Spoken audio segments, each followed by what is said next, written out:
Thank you very much. It's an honor to have a very, very special person. I've dealt with him for a long time, Benjamin Netanyahu, Prime Minister of Israel.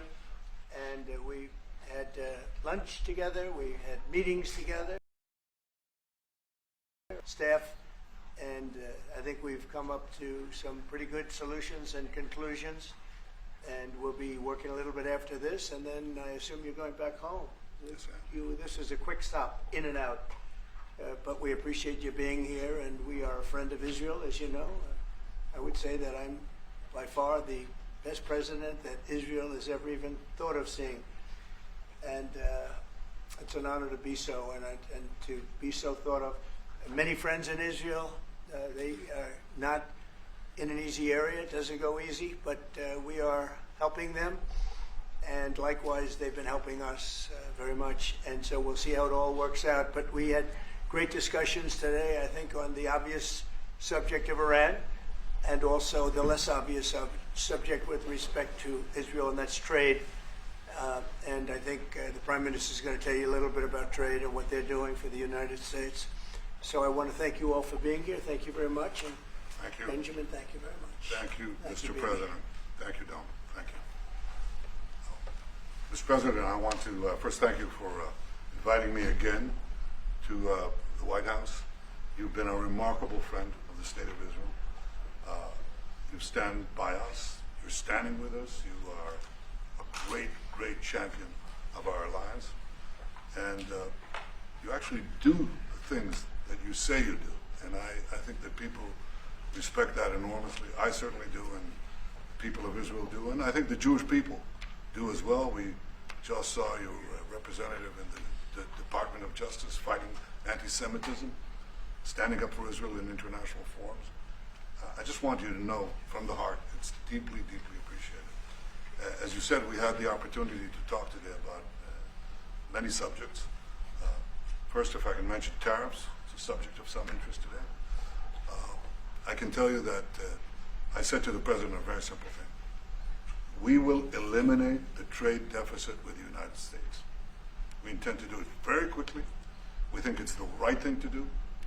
And we're going to also eliminate trade barriers, a variety of trade barriers that have been put up unnecessarily.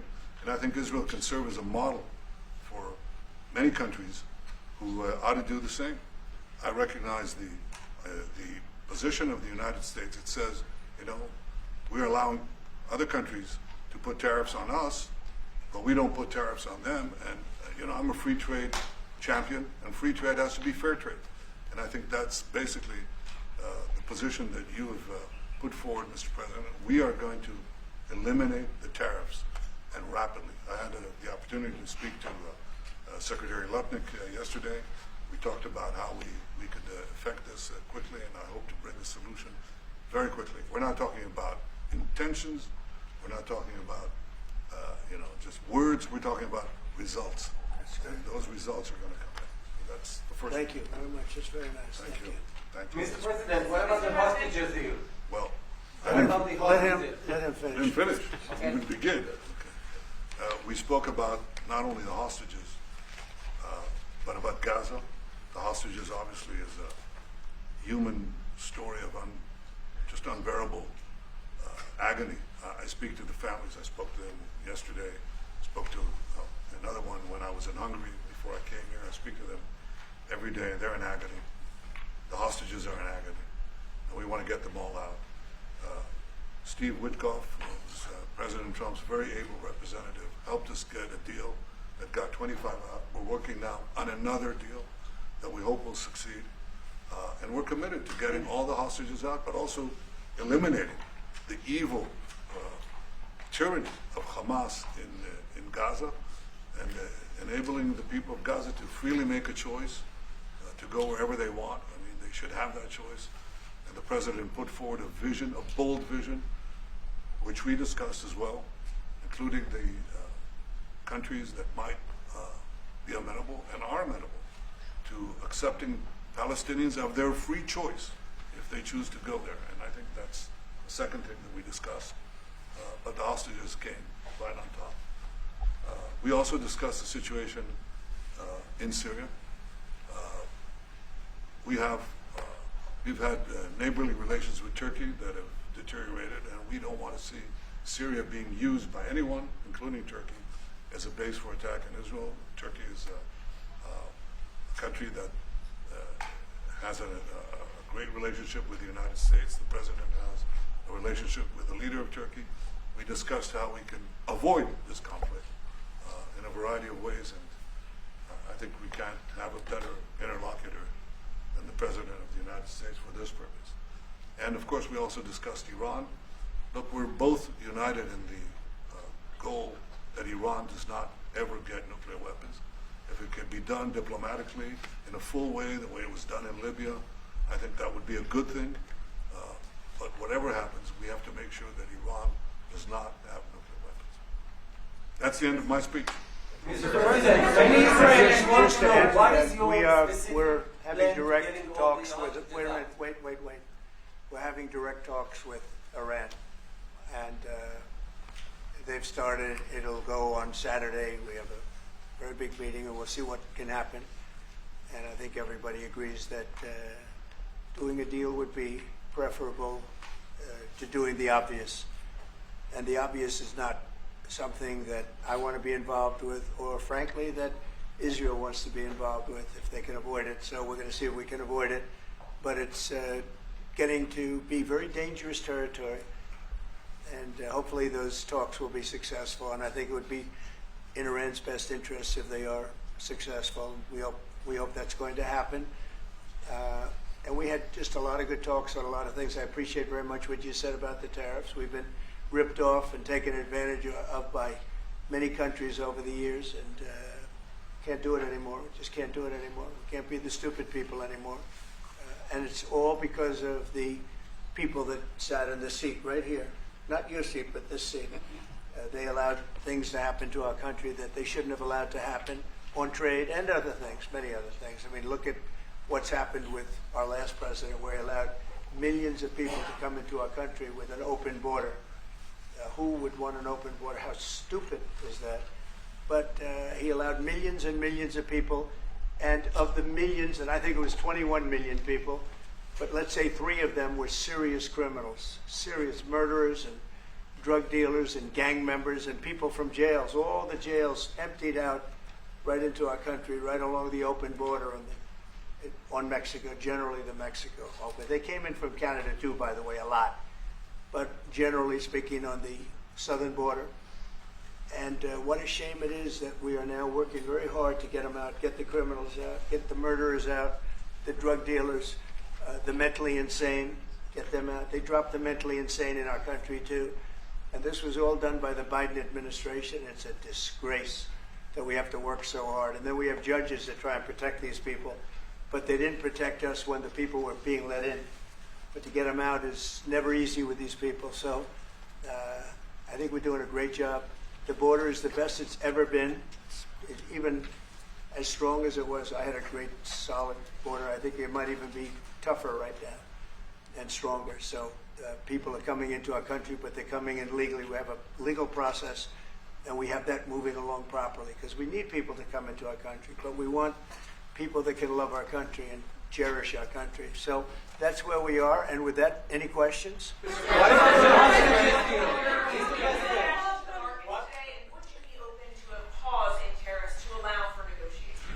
Well, we're not looking at that. We have many countries that are coming to negotiate deals with us, and they're going to be fair deals. And in certain cases, they're going to be paying substantial tariffs. There'll be fair deals. As you know, I spoke this morning with the Prime Minister of Japan, and we had a very good conversation. They're coming. And I said, one thing, you're going to have to open up your country because we sold no cars, like 0 cars in Japan. And they sold millions of cars into our country. They don't really take our agriculture, a little bit of it just to keep us slightly happy, but they don't take what they're supposed to be taking. So we have a great relationship with Japan. We're going to keep it that way, but they're coming in to meet, and other countries are coming in. With China, as you know, against my statement, they put a 34% tariff on above what their ridiculous tariffs were already. And I said, if that tariff isn't removed by tomorrow at 12 o'clock, we're putting a 50% tariff on above the tariffs that we put on. So they've gone for years. They've become a rich country because of people, again, that were in the White House that allowed this to happen. Hundreds of billions of dollars a year they'd make on us on trade, and it shouldn't be that way. And I have a great relationship with President Xi. I hope it's going to stay that way. I have great respect for China, but they can't do this. We're going to have one shot at this, and no other president's going to do this, what I'm doing. And I'll tell you what, it's an honor to do it because we have been just destroyed what they've done to our system. You know, we have $36 trillion of debt for a reason. And the reason is that people allowed it to get that way. So we'll be talking to China. We'll be talking to a lot of different countries. And I think, you know, if we can make a really fair deal and a good deal for the United States, not a good deal for others. This is America first. It's now America first. And we didn't put America first. We put America last. The people that were in the Oval Office put America last, and we're not going to stand for it. Yeah. What about the hostage deal? Go ahead, please. Represent the U.S. in the talks with Go ahead. Two questions. Do you expect any of these deals to be made before April 9th? And secondly, there have been some mixed messages from your administration. You're talking about negotiations, and yet others in your administration are saying that these tariffs are actually permanent. What is the action? Well, it could be. They can both be true.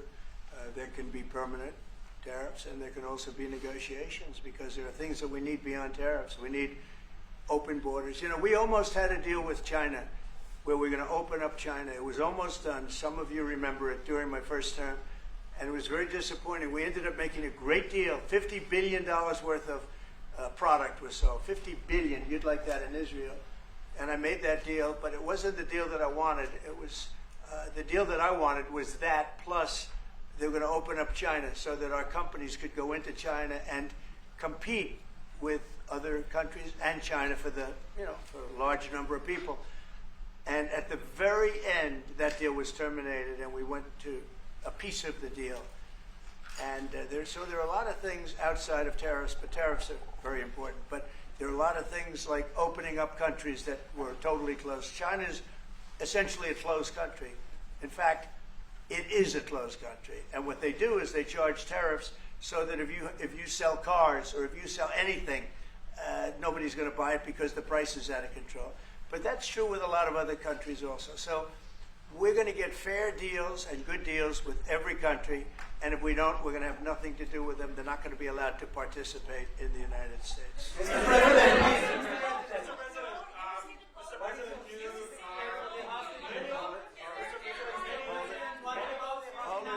Hold it. Just relax. We have time.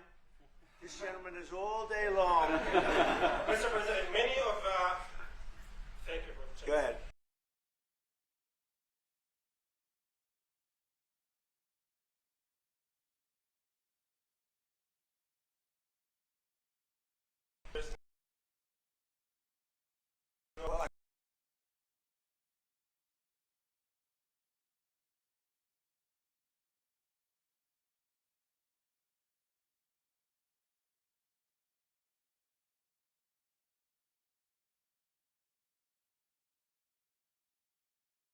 Maybe talk about it for a second, because a lot of people are asking. The Houthis, we've been very tough and very successful militarily. We've really damaged them badly. These were people shooting down ships and other things, by the way, flying objects like airplanes. And we've put a major hurt on the Houthis, which nobody's been able to do. We've really hit them hard. And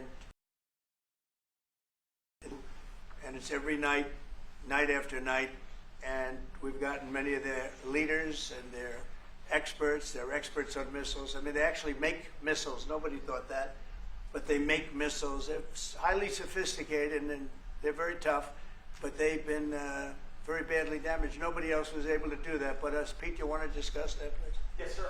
It's been a bad 3 weeks for the Houthis, and it's about to get worse.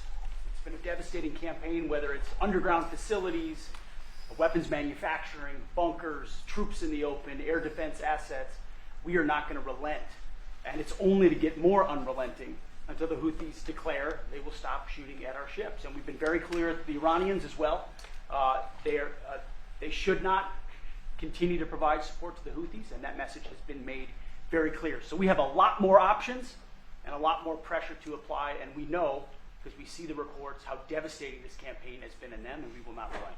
We have a great military. There's no military like our military. And despite Biden having given a lot, but nevertheless a pretty small piece, but it was a lot of our military away in Afghanistan, and one of the dumbest situations, I think, and maybe the most embarrassing situation we've ever been involved in, that short period of time in Afghanistan.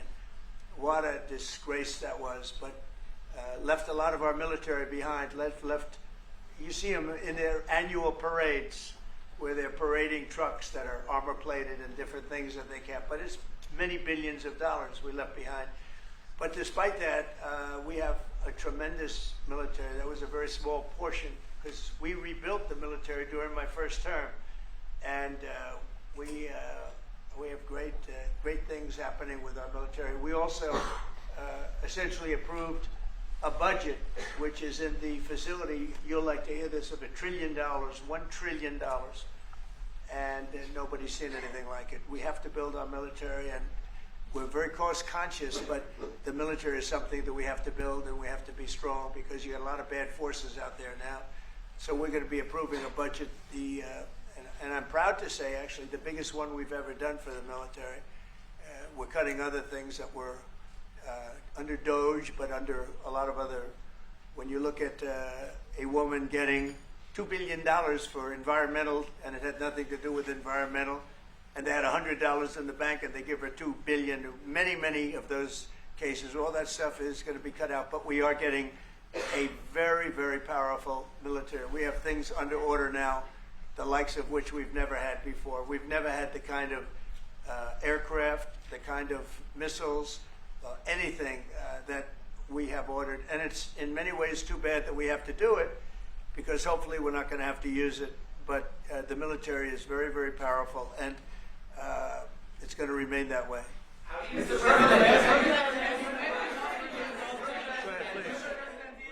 Yes, Queen? Thank you, Mr. President.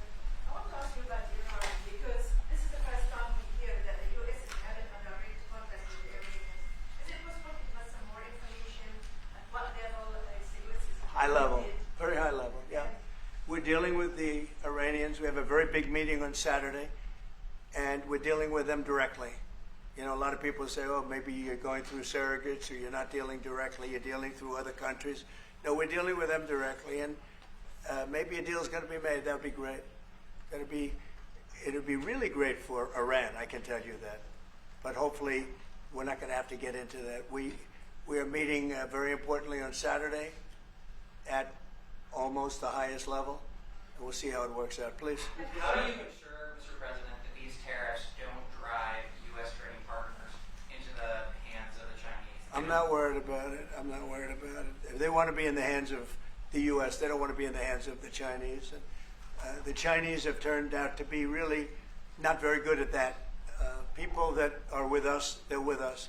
But we cannot be taken advantage of any longer.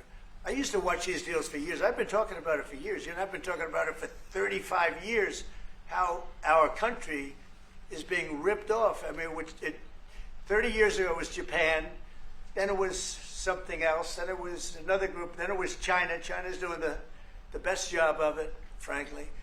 And it's just not going to happen. Not going to happen. The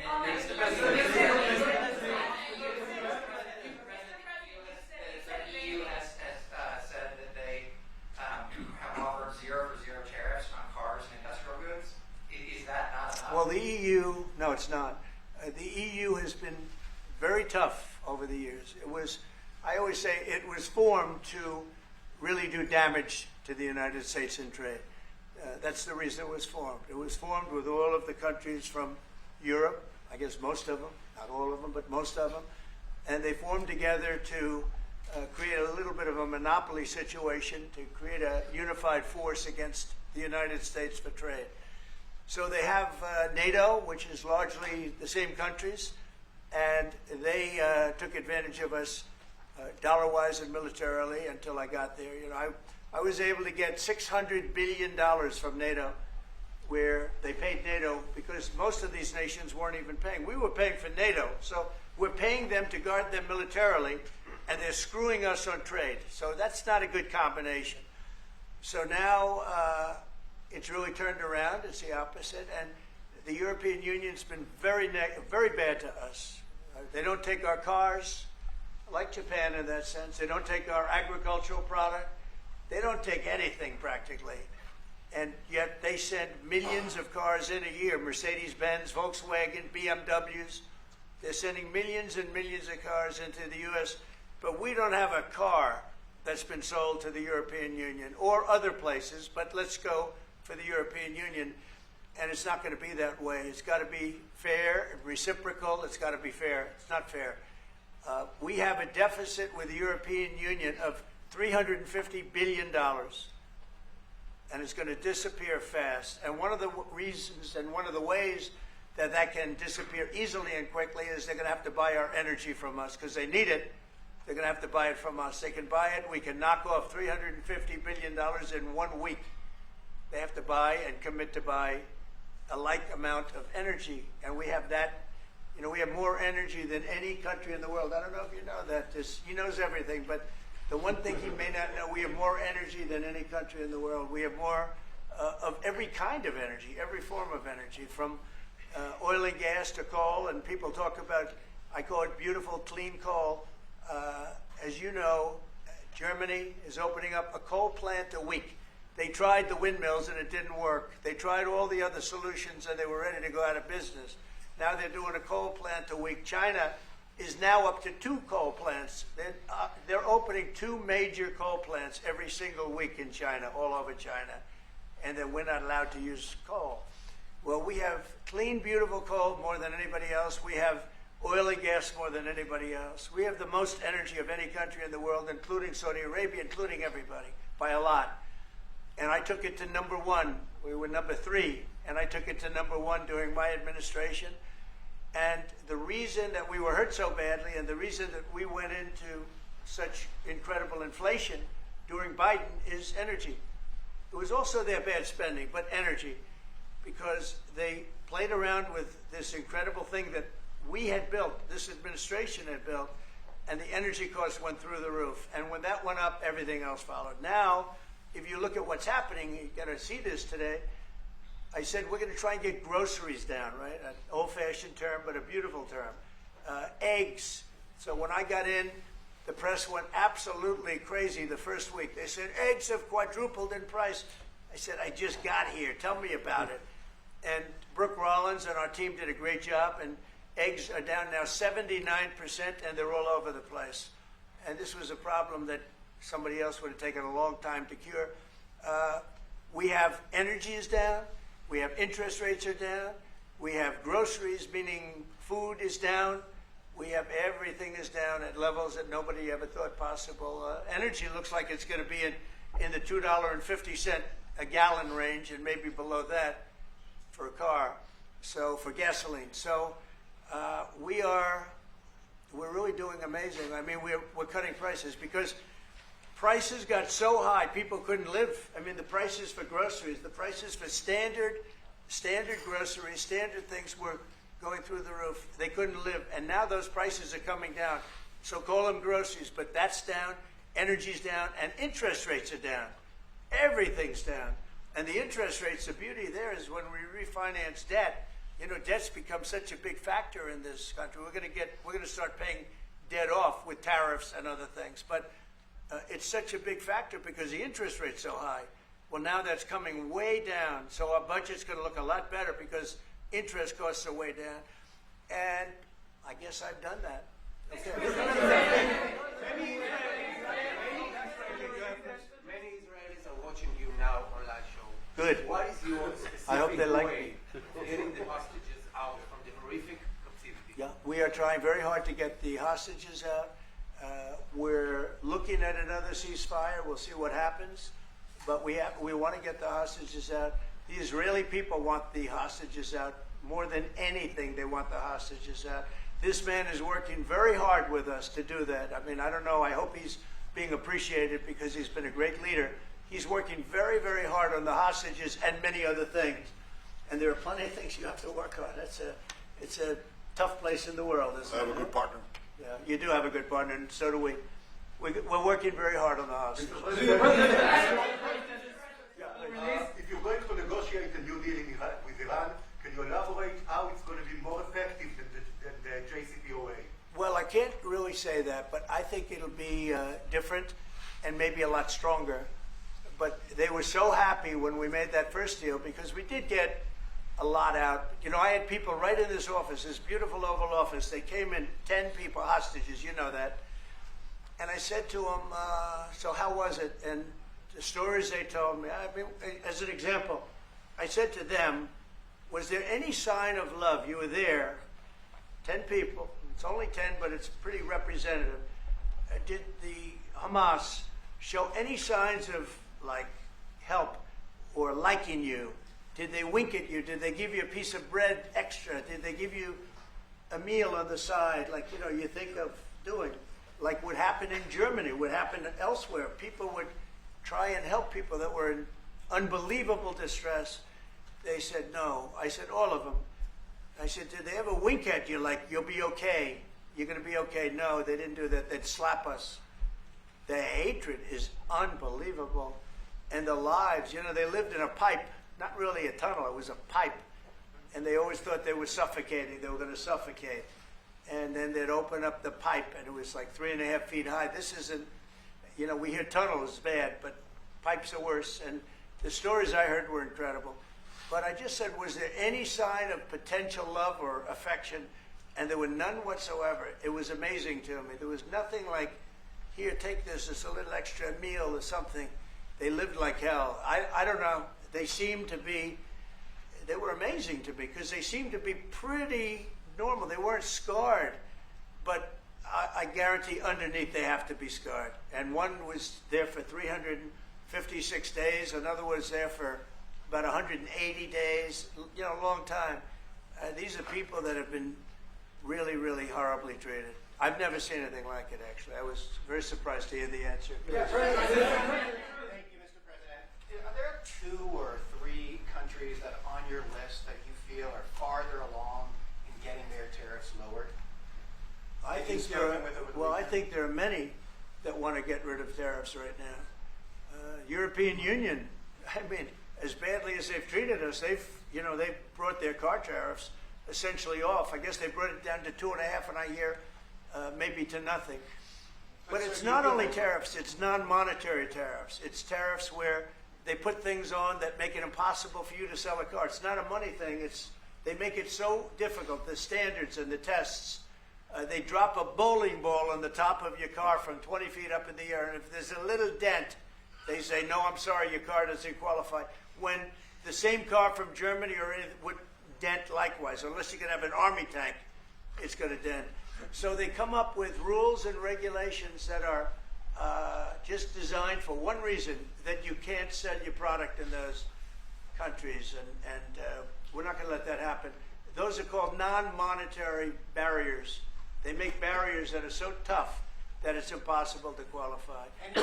So tariffs are a big part of it, but there's another big part of it, and that's barriers. They also do something else. They manipulate their currency, and they drive it down. They want to have low currencies. You know, it sounds better to have a high currency, a strong dollar or whatever, but they bring their currency down, and when it competes with our currency, it's very hard to sell a tractor.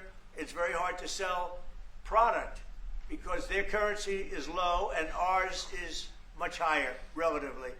And so it makes it very hard. I speak to a lot of companies that do business, tractor companies, and they say it's so hard to sell because what they've done is they've lowered the yen or they've lowered the yuan or they've lowered their currency so that it's very hard to compete. We don't want that either. So we have a lot of things that we're talking about, but we're going to fix it properly, and it's going to be fair to everybody. And in the end, I think we're going to have a world that does a lot better, you know. But they have to respect the United States, and nobody but me would do this. Nobody but me would do this. You know, it would be nice to serve a nice, easy term. But we have an opportunity to change the fabric of our country. We have an opportunity to reset the table on trade. We lose billions of dollars. We lose close to $2 trillion a year on trade. We lose $1 trillion a year to China. $1 trillion. We lose hundreds of billions of dollars a year on trade to China. We lose hundreds of billions of dollars overall, probably close to $2 trillion. Why would we do that? Number one, why would we do that? And then you have to say, is it sustainable? Then you hear about all of the people that say, well, deficits. If we have a deficit with the country, or if the country has a big surplus with us, like China has a massive surplus, that they take and they spend on their military. Well, we don't want that. I don't want them to take $500, $600 billion a year and spend it on their military. I don't want them spending money on their military. And I shouldn't have to spend money. We shouldn't have to spend it either. Because, you know, hopefully, and I said this to President Xi, hopefully it's money that we're never going to use. In other words, because we're not going to use those incredible weapons that we have and that they have. We don't want that. So it's going to be very interesting. It's the only chance our country will have to reset the table. Because no other president would be willing to do what I'm doing or to even go through it. Now, I don't mind going through it because I see a beautiful picture at the end. But we are making tremendous progress with a lot of countries, and the countries that really took advantage of us are now saying, please negotiate. You know why? Because they're getting beaten badly because of what's happening. They're getting beaten badly. They're being devalued as countries. But it's the only chance we're going to have to reset the table on trade. And when we do, we're going to come out unbelievably well. We're going to have a strong country economically again. And we're going to have those factories that are empty all over the United States. We've lost 90,000 plants and factories. Think of this, 90,000, you wouldn't think it's possible. 90,000 plants and factories since NAFTA, which was, by the way, the worst trade deal ever developed, ever had by any country anywhere, NAFTA. And I terminated NAFTA. Everybody said it would be impossible. And I terminated it through Congress. We terminated it. You had to get it through Congress. It was a trap. It was a horrible thing. And we got it done. The problem is they cheat. They cheat like crazy. Canada cheats. Mexico cheats. Just one of those things. But we are resetting a table, and we're going to have great trade, and we're going to have a very strong country. Our country is going to be at a level that has maybe never been, or maybe, you know, our country was the strongest, believe it or not, from 1870 to 1913. You know why? It was all tariff-based. We had no income tax. Then in 1913, some genius came up with the idea of let's charge the people of our country, not foreign countries that are ripping off our country. And the country was never that kind of wealth. We had so much wealth, we didn't know what to do with our money. We had meetings, we had committees, and these committees worked tirelessly to study one subject. We have so much money. What are we going to do with it? Who are we going to give it to? And I hope we're going to be in that position again. Mr. President, do you plan to reduce the tariffs that your government put on Israeli goods, 70%? On where? On Israeli goods, the 70%. Do you plan Well, to we're reduce- talking about a whole new trade. Maybe not. Maybe not. Don't forget, we help Israel a lot. You know, we give Israel $4 billion a year. That's a lot. Congratulations, by the way. That's pretty good. But we give Israel billions of dollars a year. Billions. It's one of the highest of, and we give a lot of countries money. You wouldn't believe if I said we give Afghanistan a lot of money. Do you? Because that was a Biden deal, another Biden deal. Not only did he embarrass us with that, but they give them billions of dollars, Afghanistan, right? So, but no, we take good care of our friends, and we don't take care of our enemies. We're not taking care of our enemies anymore, but we do take care of our friends.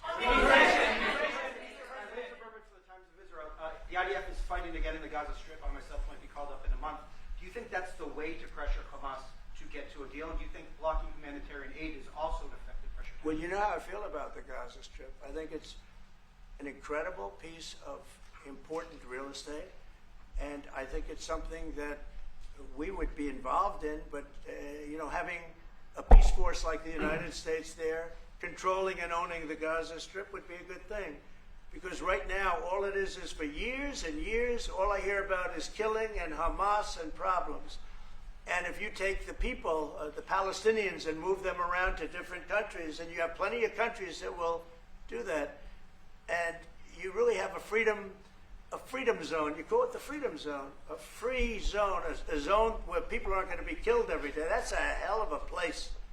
It's you know what I call it, a great location that nobody wants to live in, because they really don't. And when they have good living, real living, where Hamas and all of the problems they have, the level of death on the Gaza Strip is just incredible. And I've said it. I don't understand why Israel ever gave it up. Israel owned it. It wasn't this man, so I can say it. He wouldn't have given it up. I know him very well. There's no way. They took oceanfront property and they gave it to people for peace. How did that work out? Not good. Is the immigration, sorry, Mr. President, is the immigration Which immigration? from Gaza? From Gaza. All it is a concept that I had that I think is good, and now people are copying it. Maybe you want to tell people are talking about the Trump plan. Gee, why don't we do that? Would you like to answer that question? I think what the president talked about is, first of all, to give people a choice. Gazans were closed in. And any other place, including in arenas of battle, I mean, whether it's Ukraine or Syria or any other place, people could leave. Gaza was the only place where they locked them in. We didn't lock them in. They're locked in. And what is wrong with giving people a choice? Now, we've been talking, including over lunch, about some countries, I won't go into them right now, that are saying, if Gazans want to leave, we want to take them in. And I think this is the right thing to do. If you give, it's going to take years to rebuild Gaza. In the meantime, people can have an option. The president has a vision. Countries are responding to that vision. We're working on it. I hope we'll have good news for you. I will say, people really do love that vision. It's a long-term vision, but so importantly is to have that be a safe field, because you're right smack in the middle of the Middle East. You're right along Israel. It should have never, ever been given away. It shouldn't have been given away by Israel. I don't know why they did it. I mean, I do know why, because they were promised peace, but that didn't work out too well, because it's one of the most dangerous pieces of land anywhere in the world. Gaza is one of the most dangerous places in the world. So they gave it away for a good intention, and it didn't work out that way. And a lot of people like my concept, but there are other concepts that I like too, and there's some concepts I don't like. You know what I don't like? The way it is now, because right now it's a dangerous death trap, Gaza. Yeah. Thank you, sir. Can you talk a little bit about your potential meeting with Vladimir Putin? Do you still plan to meet with him? Could that happen in Saudi Arabia? And maybe you could elaborate as well a little bit on not providing tariffs on Russia, sir. So the reason we're not talking about tariffs with Russia is because we're not doing business essentially with Russia, because they're in a war, and I'm not happy about what's going on with the bombing, because they're bombing like crazy right now. They're bombing. I don't know what's happening there. That's not a good situation. So we're meeting with Russia. We're meeting with Ukraine, and we're getting sort of close, but I'm not happy with all the bombing that's going on in the last week or so. Horrible. It's a horrible thing. It's a horrible thing. Can countries negotiate to get below 10%? In terms of tariffs? Yes. Look, we've been ripped off and taken advantage of for 40, 50, 60 years. And the reason we got ripped off and the way they did it was tariffs. They would charge tariffs, massive numbers of dollars. And when you look at China, when I took over, it was at $507 billion they were making. I call it making. A lot of people say, oh, it doesn't mean anything, having a surplus. It means a lot, in my opinion. It's almost like a profit or loss statement. And when I took over, it was $507 billion that China, this is originally, first term, and we were very, very tough on them, because they were taking that money and they were building a military with it. Then when Biden came in, he let him get away with murder. He had no idea. I'll tell you what, that man had no idea what was happening, whether it was the border or China or anything else. He had no idea what was going on. And they went wild. China went wild. And the money they make is ridiculous, okay? It's just not going to happen. And hopefully we'll get along with China. If we do, that's great. And if we don't, that's okay too. But we can't let that continue, because that's an abuse. They abused the poor people that sat in the seat. That poor Biden, he was abused by them. They took advantage of him. And I'm surprised, you know, they have smart people. They were radical left lunatics, but they're smart.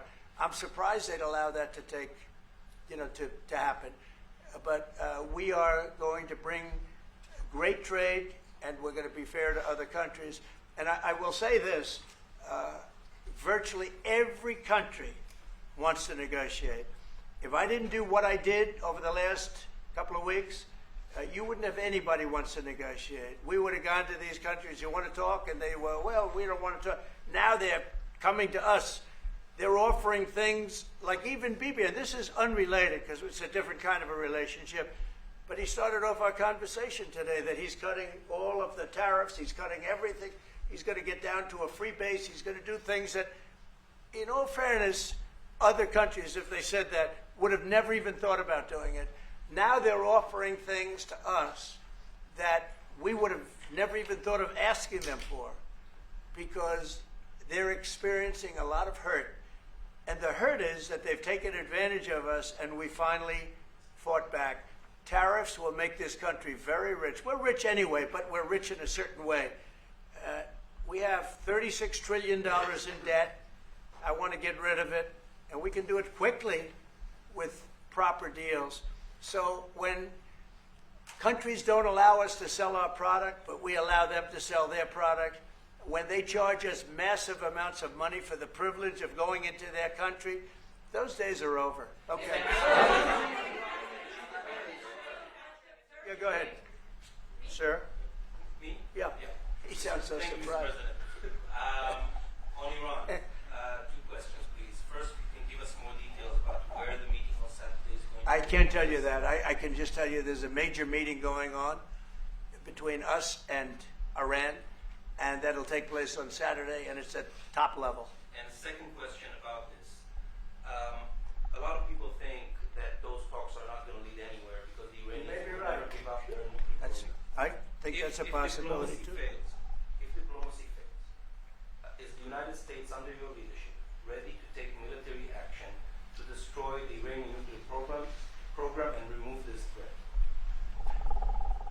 I think if the talks aren't successful with Iran, I think Iran is going to be in great danger.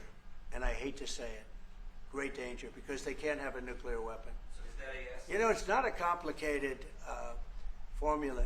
Iran cannot have a nuclear weapon. That's all there is. So Can't have it. US ready to Right now take we have military countries action? that have nuclear power that shouldn't have it, but I'm sure we'll be able to negotiate out of that too as part of this later on down the line. But Iran cannot have a nuclear weapon. And if the talks aren't successful, I actually think it'll be a very bad day for Iran if that's the case. Yeah.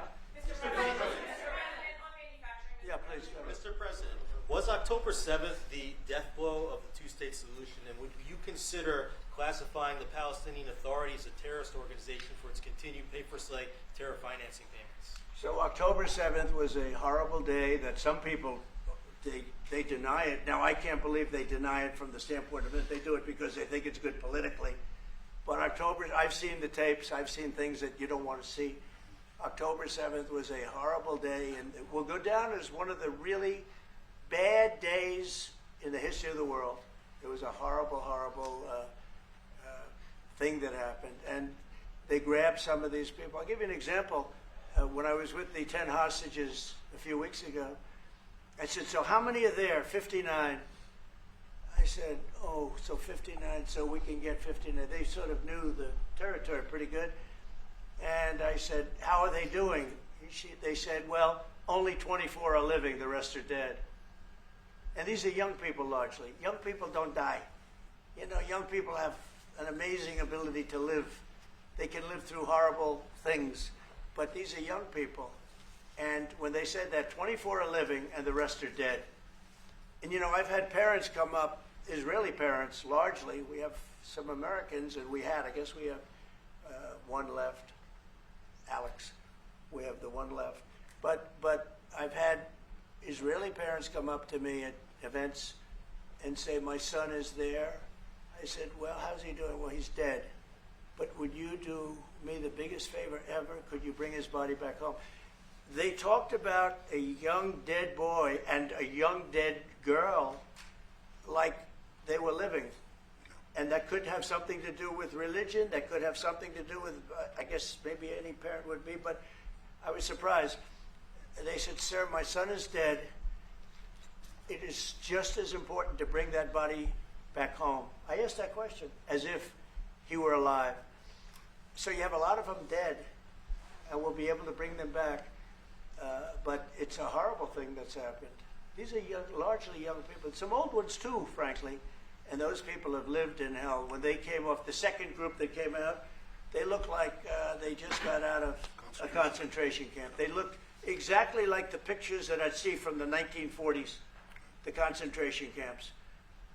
And then they got a little bit better, you know. But that second group, those people came out, and I said, this is unbelievable. We're going back into a chapter in history that is one of the worst ever. It's really very bad.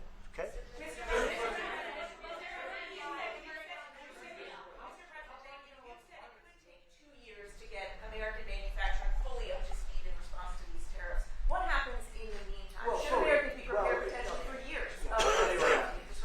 We have now $7 trillion. Think of this, $7 trillion of commitments from companies wanting to go in, from Apple to many, many companies. That takes time. Many from Taiwan. What? It takes time Of course it takes time. Well, are you asking me a question, or are you telling me? Yeah, it takes time. You know, you got to build a thing called a factory. You have to build your energy. You have to do a lot of things. I'm giving them energy. You know, we're going to let them build their own power plants. They'll be their own. Essentially, they're going to be in charge of the power plant because our power is not reliable enough. You have a grid that's old and susceptible to a lot of things, including bombing and weather and a lot of other things. And we're going to give them record timing in terms of approvals of electric plants. Most of them want to build electric plants. We need massive amounts of electricity if we're going to compete with China and others. And interestingly, we're way ahead right now in the AI race with China. But the way we lose that race is if we can't give them electric. But we have more plants being built. We have everything. We're doing so great. And we want to keep it that way. And tariffs will be an important part of it. But one of the other things, Lee Zeldin's doing a fantastic job, head of environmental protection. And he's doing very rapid approvals for people to get, for big companies that are going to build a plant that's going to cost billions of dollars, and we're going to get them their approvals. They have to be environmentally perfect, everything good, but they're going to be in record time, a matter of months versus a matter of many, many years. Okay? Go ahead. Turkey claims it will stabilize the situation in Syria. Turkey? Yeah. Israel doesn't want Turkey to influence Syria. What do you think? Do you think Turkey's influence in Syria can actually make it a better, more peaceful country, or vice versa? Well, I have great relations with a man named Erdogan. Have you heard of him? And I happen to like him, and he likes me, and I know the press will get very angry. He likes Erdogan, but I do, and he likes me, and we've never had a problem, and we've gone through a lot, and we've never had a problem. We've always got, as you remember, we got our minister back from Turkey. You remember that? And this was a big deal at the time, and we got him back. And I told the prime minister, I said, just, Bibi, if you have a problem with Turkey, I really think I'm going to be able to work it out. You know, I have a very, very good relationship with Turkey and with their leader, and I think we'll be able to work it out. So I hope that's not going to be a problem. I don't think it will be a problem. Now, with that being said, I believe it was Turkey, and I said that to him. I said it. I said, congratulations. You've done what nobody's been able to do in 2,000 years. You've taken over Syria with different names, but same thing. I said, you've taken it over. He's taken it over through surrogates. He goes, no, no, no, no, no, no, it was not me. I said, it was you. But that's okay. You don't have to say, well, it sort of maybe was me. Okay. But what he did, look, he's a tough guy and he's very smart. And he did something that nobody was able to do. You know, you got to hand it to him. Any problem that you have with Turkey, I think I can solve. I mean, as long as you're reasonable. You have to be reasonable. We have to be reasonable. Thank you very much, everybody. I appreciate it. Thank you. Thank you.